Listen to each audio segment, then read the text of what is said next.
Hey, welcome everybody to the 40 Finance channel for this live stream. Adjust this microphone real quick. Just thought I'd hop on. Got done listening to the Fed speech, which is always a little boring, but also interesting to hear. I like Jerome Powell. I like the way he speaks. I like the way that he is sort of level-headed through pretty much everything we've seen over the past year, and I can understand why some folks don't like him, but I, for one, think that he holds the line pretty well. And if there's any knuckleheads in the audience, it's those senators and stuff who ask questions, and if you've never listened to the Q&A session, it's hilarious. Number one, how long it takes them to get out. Their questions, they always start with some paragraph ramble, and then they get to the question, and you sort of like get this pause with Powell on nearly every question, because those folks have been talking for 5 minutes just trying to word their question in. So sometime you'll have to check out the question part of any sort of Fed public appearance. But today, I thought I would hop on because anytime the Fed's on, you're going to have some weird dips and whatnot in the stock market. So I thought I'd take a look at those. Hey, Kevin, Mike, and John. Mike Hawk might have changed his name from Tom Brady. Don't know if that's a coincidence or not that they have Tom Brady pictures. But anyway, if so, congratulations. Jump into you guys in a second. I just wanted to level set on what we're seeing today.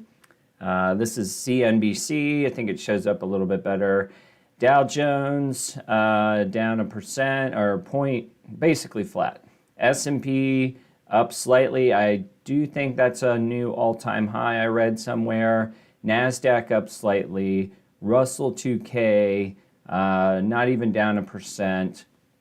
And the VIX pretty much holding steady, if not down.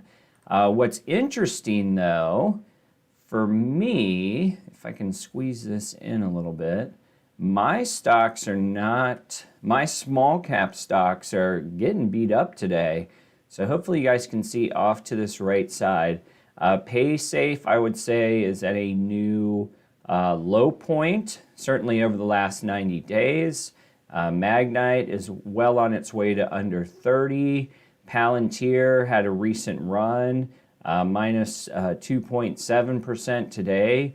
Sabre, which is a stock that I would argue is somewhat undervalued, took another hit there. Let's see. SDC is getting crushed. They had something else came out with them, Australian insurance company or the whoever the advisory agency is for Australian health insurance put in a consumer complaint. So they're down under 7 or on their way to under $7, almost to the point that I may add 100 shares or something just to take advantage of it. I really didn't want to have Smile Direct for more than a year, but if these prices keep going down and the potential growth in teledentistry, it might be hard to pass up. TSM up. Rocket, they're at, I would say, 90-day lows in the 17s. DraftKings took a hit at 46. So the short version of what I'm saying is that I've seen a lot of little pockets of growth stocks getting rolled, not only today, but the past couple days. So this list here is stocks, and let me refresh the list. This is supposedly the bigger losers in the market as correlated by, or excuse me, as connected through Yahoo's metrics. I'm going to sort by market cap. Don't sweat Rolls-Royce too much because that's a penny stock that I can't believe the market cap for it is what it is, but it is always up and down. Bank of America came out surprisingly with a mixed earnings report. Mixed in the sense that they hit a lot of things, but they also missed on revenue, I believe. So Bank of America down 3.63% today. BHP Group, not familiar with them. PetroChina, I'm going to skip. Zoom, so high growth name, minus 3% today, despite the general market being up. Snowflake, another growth stock, minus 3%. Capital One, I don't know if they reported today, but perhaps the Bank of America sort of mixed news may have pulled down all the financials, I'm not sure. Illumina, minus 4%. Neo, minus 4%. Coinbase, minus 4%. Twilio, DoorDash, Freeport-McMoRan, Roblox. You get the idea here that there's some interesting growth companies. Palantir, that's Marathon Petroleum, not the Marathon Digital. Let's go with 100 rows and see if we see any more. Actually, let me change it from, I'm going to leave it at market cap. Peloton, minus 4%. Chewy, minus 5%. Lee, so if you're looking at your growth stocks and wondering what's going on, you're probably not the only one. AppLovin is down 5%, we see here. Enphase, every day I get a comment from Enphase people on my Enphase videos that I'm a moron for selling. I like the company, but I feel pretty good that I'm going to see another crack at Enphase for under 150. That's just my opinion. Let's see here. Any other big ones? It's Marqeta, Diamondback Energy, a popular name in some growth circles, minus 4%. Solar Edge, minus 5%. AMC, I think AMC was down as much as 13. They jumped up a little bit to only minus 7. Oh, True Simple, Guardant Health. Sorry, just trying to pick off some of the bigger ones here, ones that I at least know something about. It looks like solar in general is getting spanked a little bit today because there's Sunrun as well. Anybody else? You get the point. So if you had Canopy Growth, minus 5%. So we talked about, when we looked at the losers today, in that list, the thing that stands out to me, Unity Software's in there too, is that it's a lot of growth, right? Growth that I've been saying for, I don't know, 3 weeks now. It's starting to get a little top heavy. So, that's just my opinion.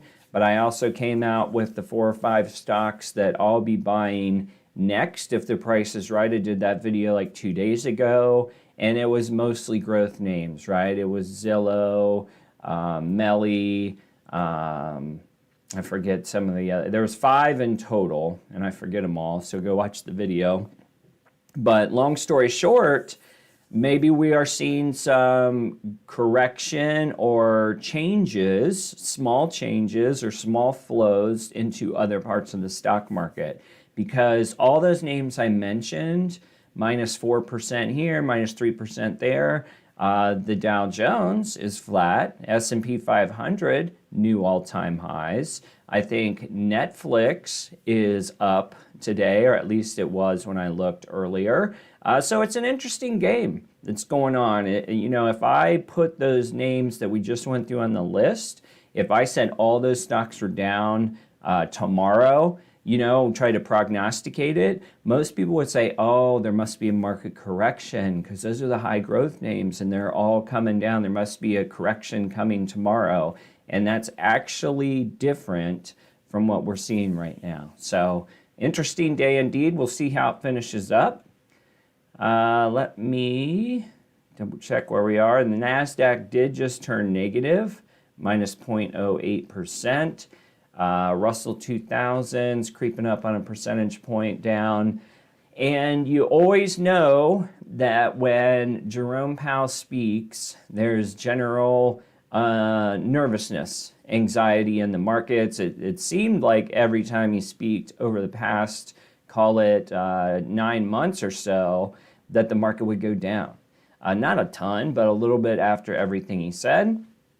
Today's particular conference or session in Congress was it was uneventful. He said, we're doing the same thing. We see some good signs, but nothing changes on our end.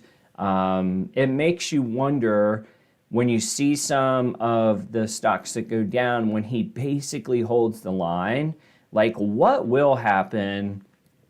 I can't wait for that meeting when he does have to say that they're going to slow down or taper, because it has to come. It's not going to go on forever. There'll be a lot of speculation before that on what happens, but that's going to be an intriguing meeting. And I think we'll have to keep an eye on his speaking schedule for when he's coming out. I think that there's a pretty big financial conference coming up in August. And I forget what that is called, but it's out west somewhere. So they go out west, Montana or something like that. And that's a big event. So potentially that'll be the next one. Then he makes a public appearance. I have no idea. And he's going to have to come out and say, we've decided to pull back or taper our buying activities on bonds.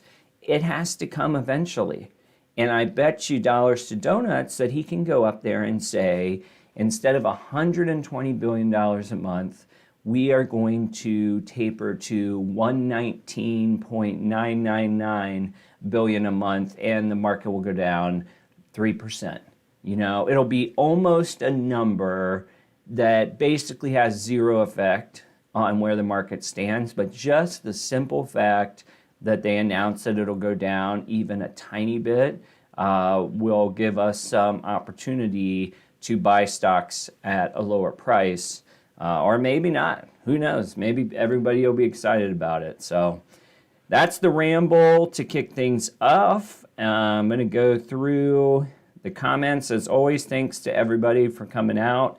I've really enjoyed doing these past few weeks rather. Say hi and answer questions. Again, when I answer questions, I'm just sharing, my opinion. I look at the stocks that you guys throw out there, and if I don't know them, I just do a quick analysis and try to tell you what I see. But make sure you certainly do not want my opinion to be your only source of research.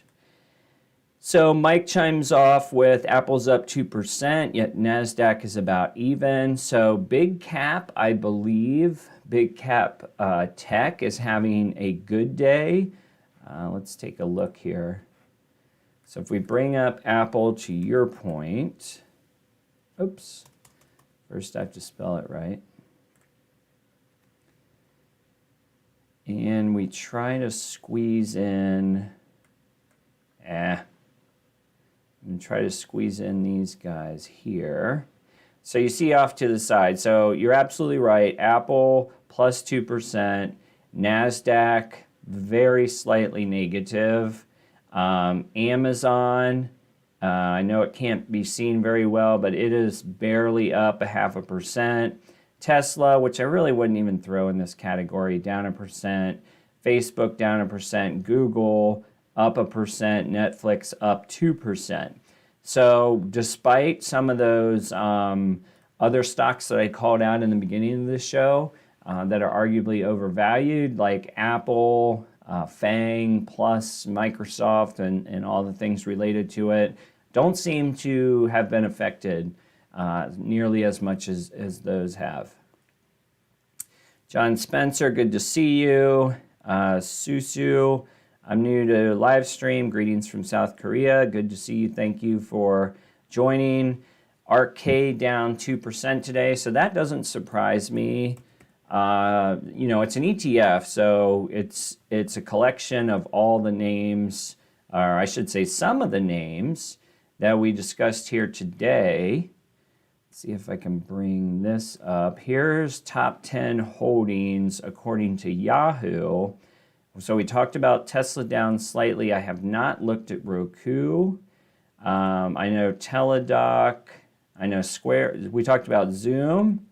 Let's see some of these. Spotify. Twilio is down.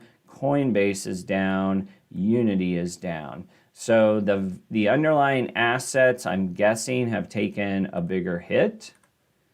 Roku down 2.29%. Shopify Class A down about 2%. Teladoc, this will be interesting. I'm surprised at Teladoc. There's a case to be made that Teladoc is approaching the outskirts of sort of a fair value. I've read an article about that in the recent past. You're not going to get it on EPS, but now that they're going to likely cross into the $2 billion world and move up to $2.5 billion, let's see where we got on our price to sales. 12x, maybe not. But if you figure 12x with a plus 80% revenue growth this year that is not built into this price completely, maybe you're getting closer on Teladoc from a fair valuation standpoint. The problem is a lot of people buy Teladoc at 150 and they expect it to go here to 300. I don't see that. I say buy at 150 if you like it and expect to hold for a few years, and then also expect for Teladoc to do to make some progress on their goals. I mean, next year's revenue that we looked at there, the projection was 30%. Is that enough to support the premium? 30% is good. 30% of $2 billion is $600 million or so. It's not that sucks. It's just that, is it enough to keep paying up and up and up like we're doing with so many of these stocks? Upwork is down 10%. I think it got looped in the same boat, but I'll take a look at it here. Whoa, been down big, actually. You said, you said 10%. It's since fallen. Sorry, I misread. Let's take a look at Upwork. So I only know about Upwork from Financial Education channel. I am familiar with the platform because I work in digital marketing. I'm looking over here, and we did miss the EPS estimate. I don't know when that came out, but you have a negative EPS right now. Looks like 2022, the high estimate EPS-wise is only 10 cents, and the average is under negative 8 cents. That's fine. But let's see the revenue, plus 30, plus 24, and you're only talking sub $500 million. I guess with that in mind, I'm trying to figure out where the footing is for $53, right? And the footing is, more people are buying it, but 17x on sales, 23x on price to book. I don't think it's I guess I'll leave it at the fact that I don't see enough here that lead me to believe that $53 is an unfair price, I guess, is how I'll leave it. Let me switch to tip rank since we don't cover Upwork very much here. I'll try to give you a preview on what the best performing analysts are saying. We only have one rating. Oh, there we go. Got more than that.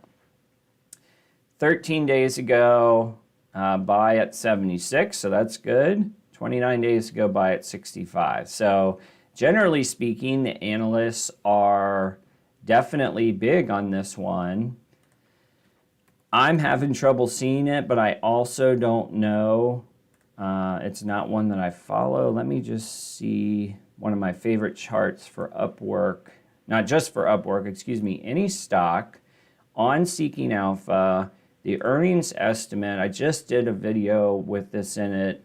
kind of tells you how long you'd have to hold at the current. So down here, these are based on analyst estimate. December 23, if they hit that 8 cents in EPS and you were judging the stock solely by EPS, your forward PE would be $7.91 at $50. Now let's go to price to sales, which is probably more appropriate for this particular stock, the way the market's looking at it. December 2021, this is a projection, 487 million. That puts you at 15x. Next year, you get down to 12x. So the question becomes, if I was an Upwork prospector or somebody who was interested in the stock, you know, what are other companies doing? Fiverr is sort of a marketplace. They're at 35. Switch this out. They're at 35 on price to sales. They make they make less money. So, okay, I would say that's good news if you're an Upwork investor. You have Fiverr here that you could easily argue is more expensive than Upwork. They're closer to profitability though. So if Upwork stays where it is at 12x price to sales, right? Let's just say they flatline here at 53. I would say most people need to start looking at Fiverr's 25x and start to wonder if they don't have a stock on their hands that should be going down. Now, it's not necessarily an apples to apples comparison in terms of the markets and the things they do, but they're both outsourced marketplaces to some degree. I was surprised that Upwork was actually generated more revenue, closer to 500 million, whereas they're saying Fiverr, the best guess is about 300 to 400 million. So I don't know if I can get behind Upwork and say that it's awesome. I would say that Fiverr's in worse shape, except that they'll be profitable earlier. Now, the flip side of that is that the market could say Fiverr's 25x sales is appropriate for this line of business, and Upwork is undervalued, right?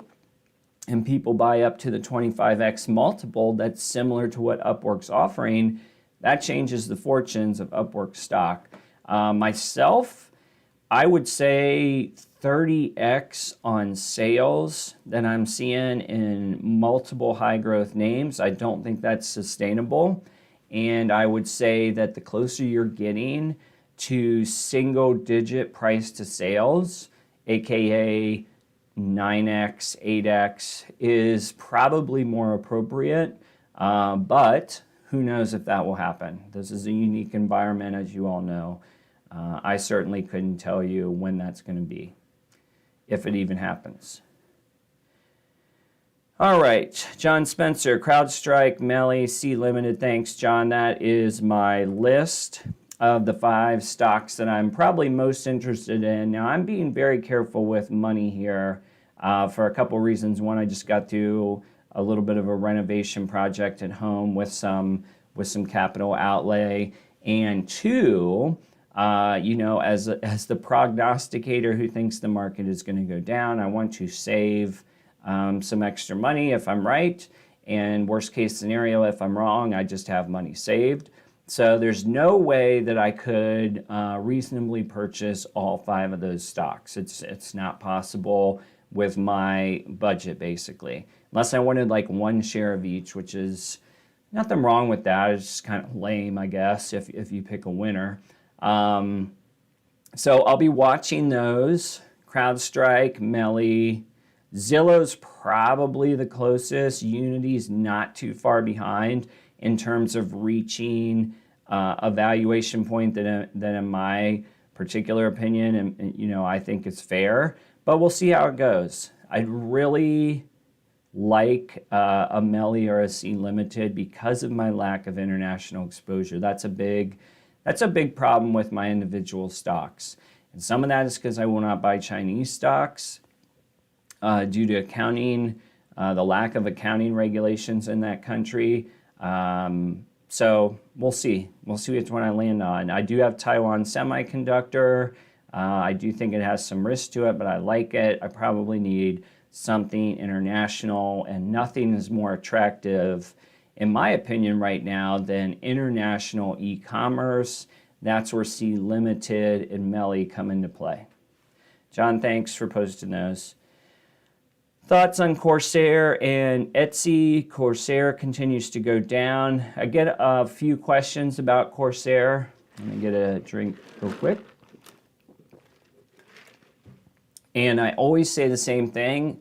I was in Turtle Beach, ticker symbol here, which is an accessories company similar in many ways to Corsair.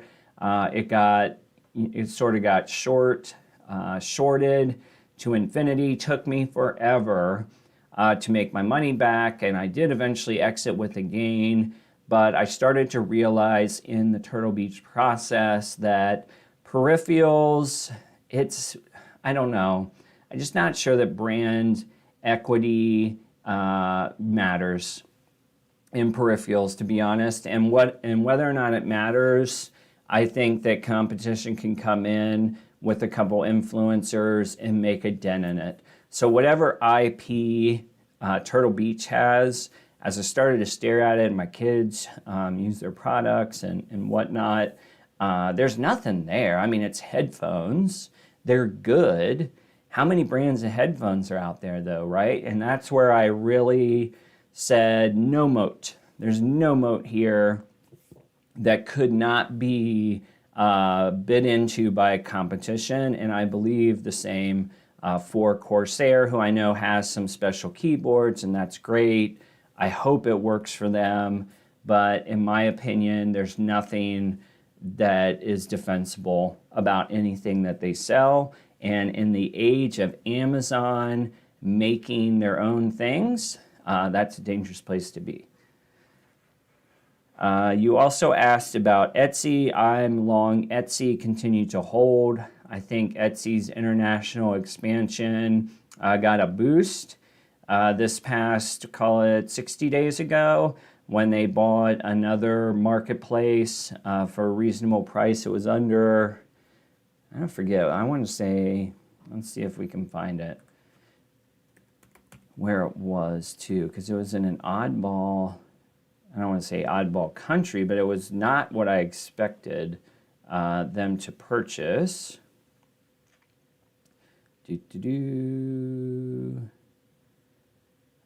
Etsy completes acquisition of Elo7, Brazil-based marketplace for handcrafted items. Sorry, I should have put that up. So I like this. Conceptually, I don't think that it boosts earnings, certainly not this year, but I like what they're doing. Let's see how much they paid.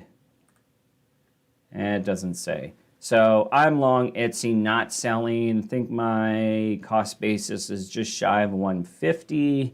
If there's a growth stock meltdown and Etsy goes below 150 for some reason, I would probably add a couple shares here and there, but zero intention to sell that one in the next 3 to 5 years. And I think that it's a much better play than eBay, which is fundamentally much more attractive. eBay, fundamental analysis on eBay, assuming the price hasn't changed a lot since I last looked, it's pretty impressive.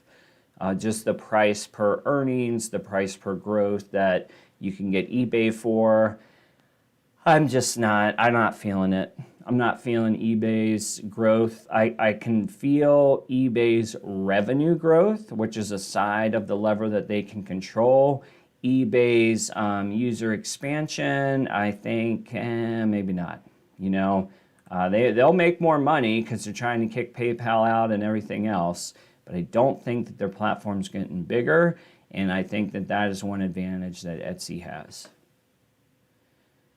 All right, Fani, do you think holding Chinese stocks like Baba is a big risk? Baba, I do not think is a big risk, because they've already gotten their hands slapped. Keep your eye on USA government. When you start to think about, should I sell? Is the USA government going to do something weird on public exchanges with Chinese stocks? I doubt it, because there's so many people and businesses involved. I really doubt it. I would be more concerned of, was it DD, the ride sharing, whatever it was, work truck stock that came out, and the Chinese government slapped those guys. That's the kind of thing you should be worried about if you're investing in a company that seems to be going just fine. So I'm going to say JD.com, just to pick one. I haven't heard them in the news. Are they next to get slapped around?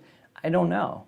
And I think the bright side of Alibaba is they've already gotten punched, and they've already sent Jack Ma away. He's obviously on some sort of 1-year hiatus or whatever he's doing.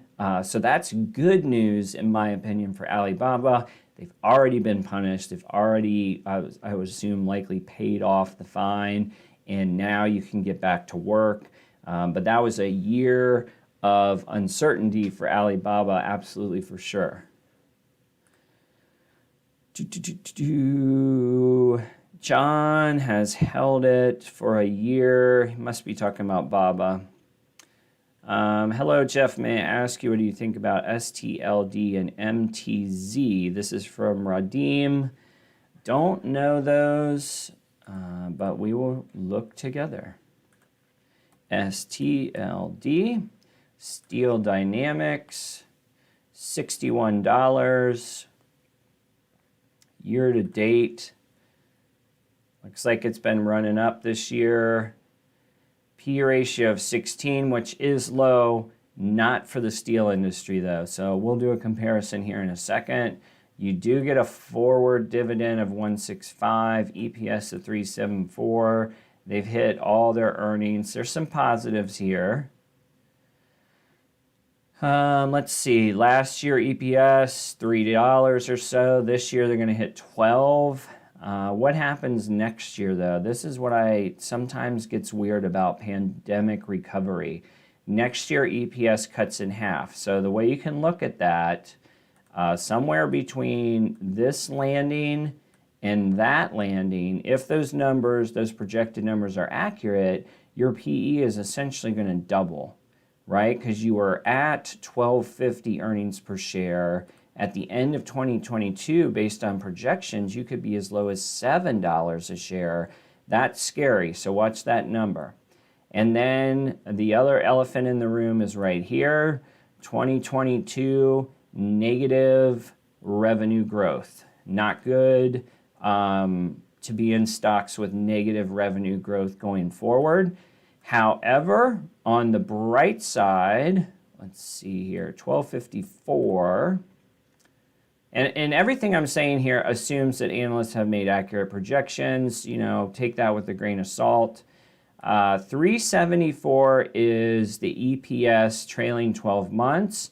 That analyst page suggested, I would say, at least 12. So this number here should be coming down. Unfortunately, it's going to scoot right back up on you. And here's the thing about steel. If I'm right. Forward PE, right now, that looks pretty good, right? But can I say the word transitory? Your forward PE is in an awesome spot.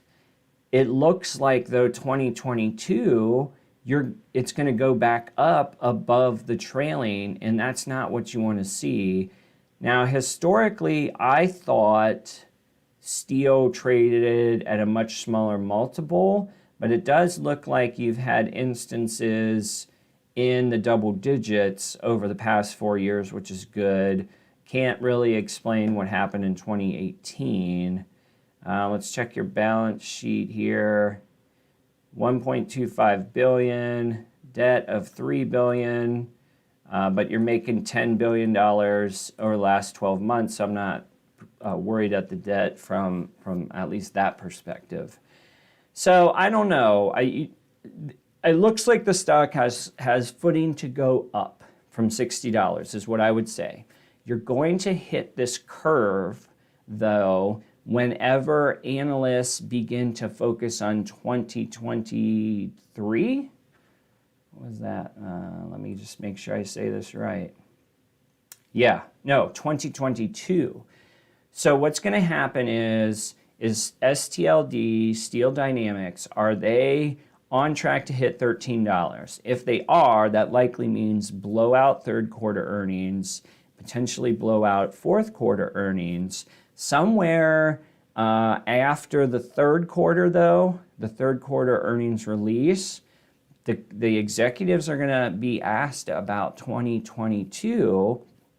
And as soon as they say it's not, we like 2022, it's not going to be as good as last year, that's when your stock will go back down. It doesn't mean it's going to zero, but you're going to lose the momentum because now the CEO came out and said, hey, 2021 was awesome, pandemic relief, we're kicking ass. But just to let you guys know, 2022, we don't expect to be as good. Tankorama when that happens, and it'll take, well, let's just say over the course of the year, it'll take 10, 15% potentially off the stock price. So that's my take. You also asked MTZ. Oh, okay, and then you corrected for MU. I like MU. It cannot get out of its own way. I do not own MU. However, I've been a big proponent of it, I would say, on this channel. It's lower now than anywhere I've recommended it in the past. And what I'll say about MU, to be very clear, is it's worth your time to investigate. And I've shown this chart a million times. This EPS growth, and you got 30 analysts here. This isn't me. This EPS growth is incredible, heads to 2022 as well. Sales, 29%, 33%. Look, they're basically selling a commodity that can be outsourced in a lot of different places, but not everyone can match the prowess that MU has. So I think it's a safe bet. You've got 63% per year compound growth. No, that's not compound growth, but you get the picture. The stock is undervalued, in my opinion. I'm just going to leave it at that. Where would it really go? Hard to say. But this 742, you see 742 on forward PE, that is in line with some numbers we've seen in the past. Let's just say 2017, or how about this? 2018 is normal year, 4.38. Fine. Next year in 2022, so that forward PE that I just showed you for this year, 794, whatever the hell it was, that's based on this number here.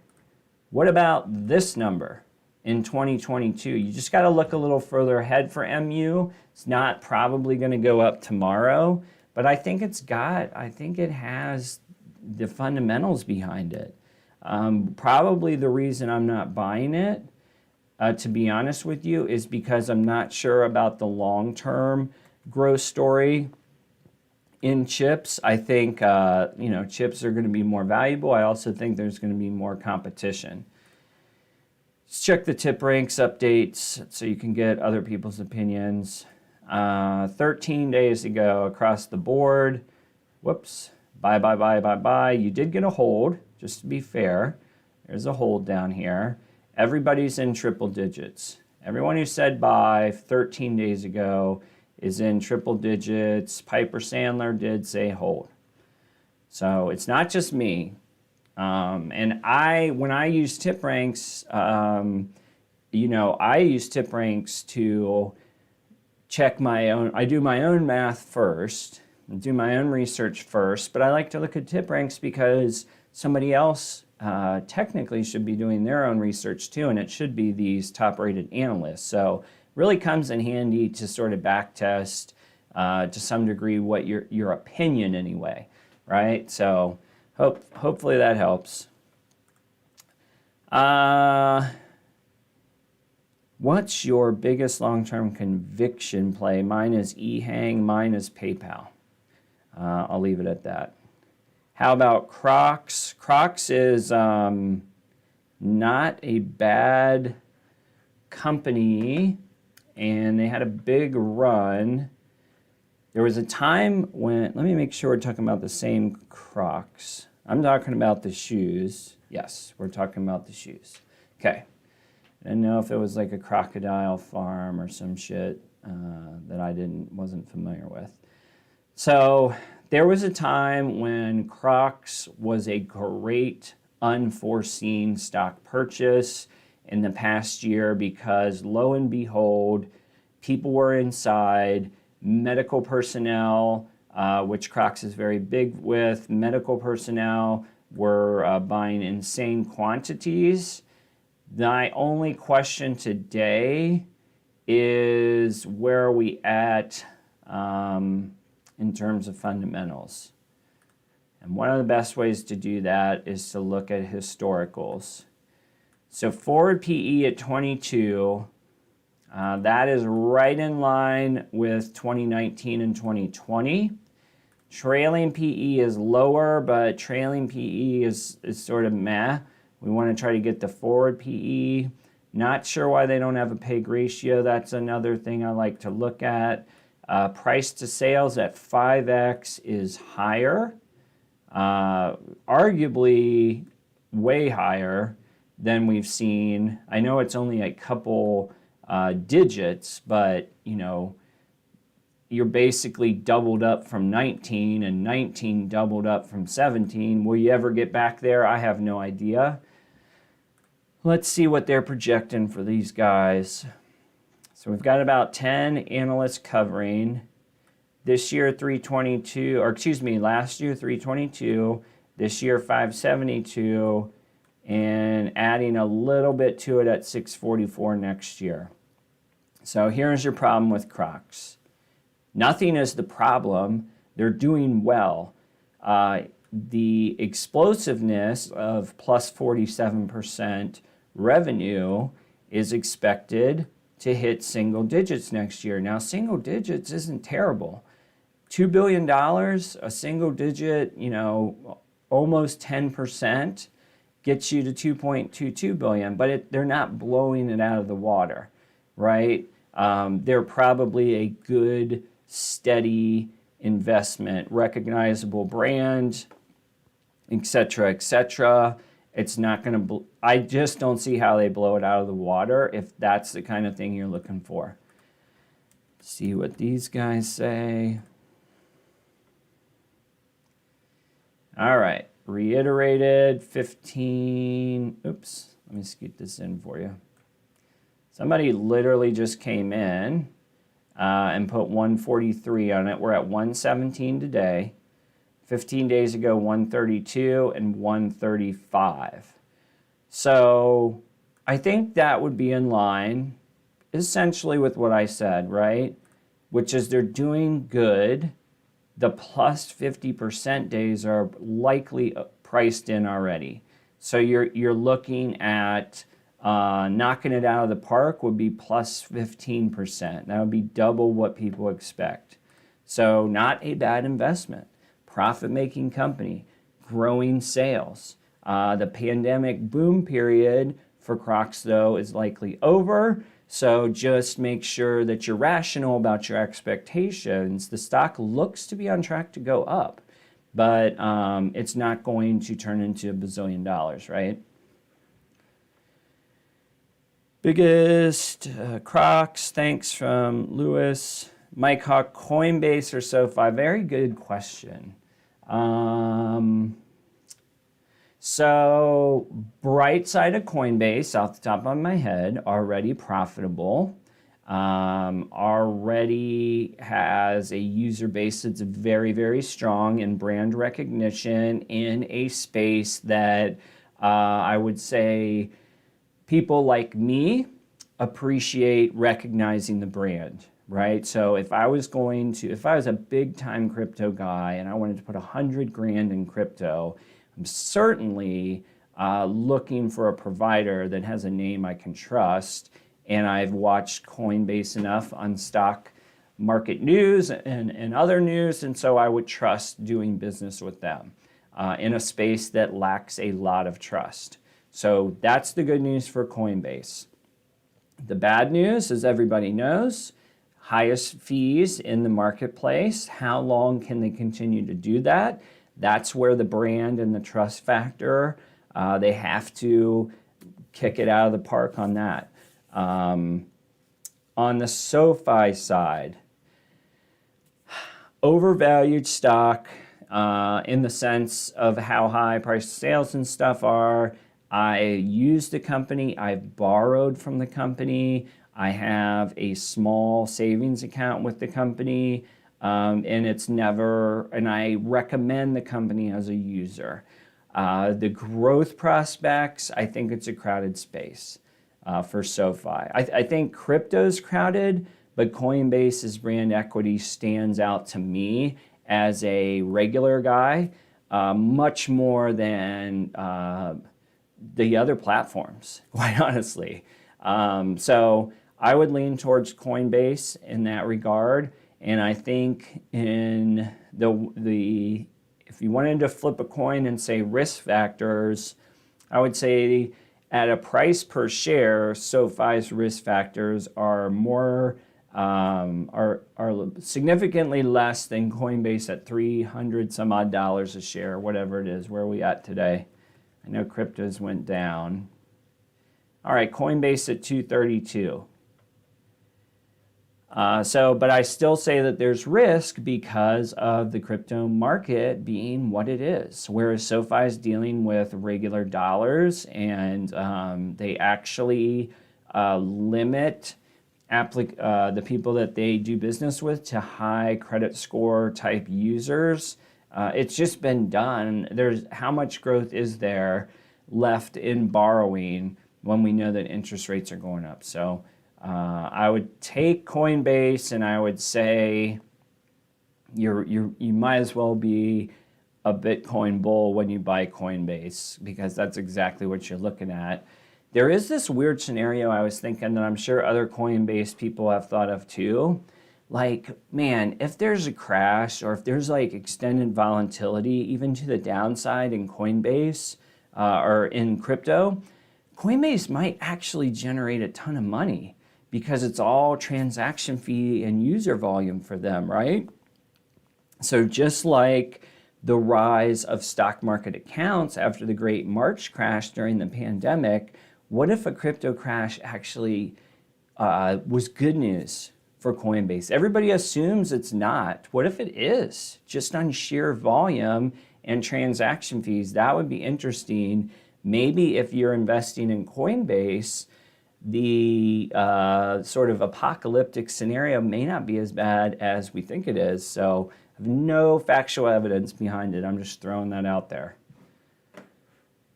All right. I only have time for a couple more guys, unfortunately. Let me try to pick something I know. Maybe CROCS sells off after the summer. I think everything has the potential to go down, and that's a stupid thing to say, but I think I think a market correction of some level, 2, 3, 5%, whatever, I think is arguably inevitable, but I'd have to put my money where my mouth is, and I have not done that. Thoughts on Intel? Wait for whatever you think is the bottom. They're probably 3+ years away. APPN.